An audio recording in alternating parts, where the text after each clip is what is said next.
तो चलिए इसी के साथ बढ़ते हैं खबरों में आगे। हरियाणा के मुख्यमंत्री नायब सिंह सैनी बड़ी सौगात देने वाले हैं। हिसार के सबसे लंबे पुल का उद्घाटन करते नजर आएंगे मुख्यमंत्री। सूर्यनगर आरओबी और आरयूबी का निर्माण पूरा हो चुका है। पुल के निर्माण पर करीब 80 करोड़ रुपए की लागत है।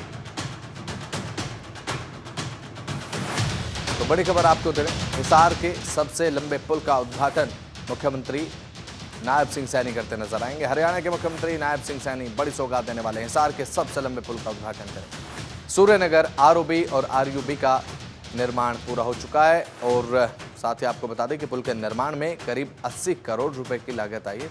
इसके बाद ये पुल बनकर तैयार हुआ है, जिस उद्घाटन यहां पर मुख्यमंत्री नायब सिंह सैनी करते नजर आएंगे। शिखा शर्मा हमारे संवाददाता चंडीगढ़ से हमारे साथ जुड़ चुके हैं। शिखा शर्मा, एक बड़ी सौगात यहां पर मुख्यमंत्री नायब सिंह सैनी की तरफ से 80 करोड़ की लागत से बनकर तैयार हुआ ये पुल, किस तरीके से इस पुल का फायदा जनता को मिलता नजर आएगा और साथ ही साथ उद्घाटन किस समय, क्या कुछ कार्यक्रम, विस्तार से जानकारी। शिखा।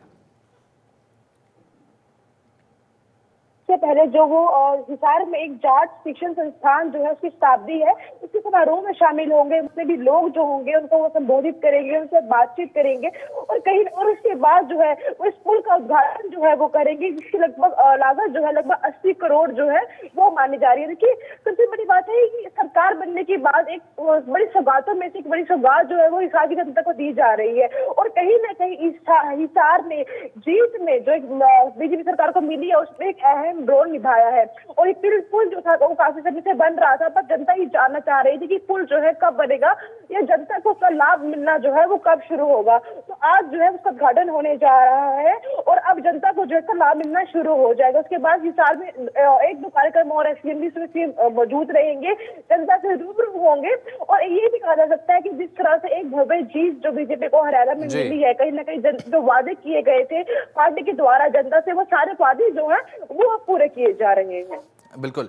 अभी फिलहाल जैसा कि आपने कहा कि हिसार का एक महत्वपूर्ण योगदान भारतीय जनता पार्टी की प्रचंड जीत में रहा। अब ऐसे में बात अगर की जाए शिखा, जिस तरीके से अगले 5 साल के कार्यकाल को लेकर वादे किए गए विकास को लेकर, हरियाणा का विकास किस तरीके से नायब सिंह सैनी सरकार करेगी, और यही कारण है कि हिसार से शुरुआत, सत्र के तुरंत बाद विकास को लेकर पूरे प्रदेश में।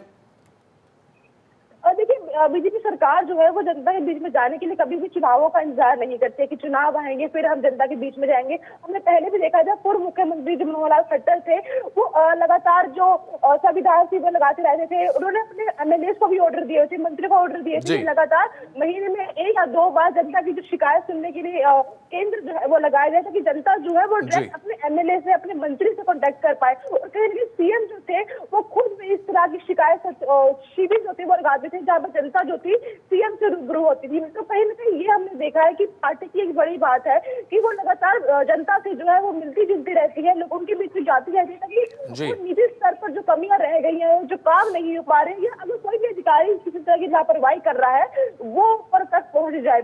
इसलिए कहीं ना कहीं जीत का जो कारण है वो भी जीत का एक कारण माना जा रहा है। अगर बात करें कामों की, तो कहीं ना कहीं सीएम ने कहा था कि जिस दिन मैं शपथ लूंगा और कुर्सी पे बाद में बैठूंगा, पहले 25,000 नौकरियां जो है वो युवकों को दूंगा, और ये वादा कहीं ना कहीं पूरा किया गया था। तो जो वादे की शुरुआत तो उसी दिन हो गई थी जिस दिन सीएम ने शपथ ली थी।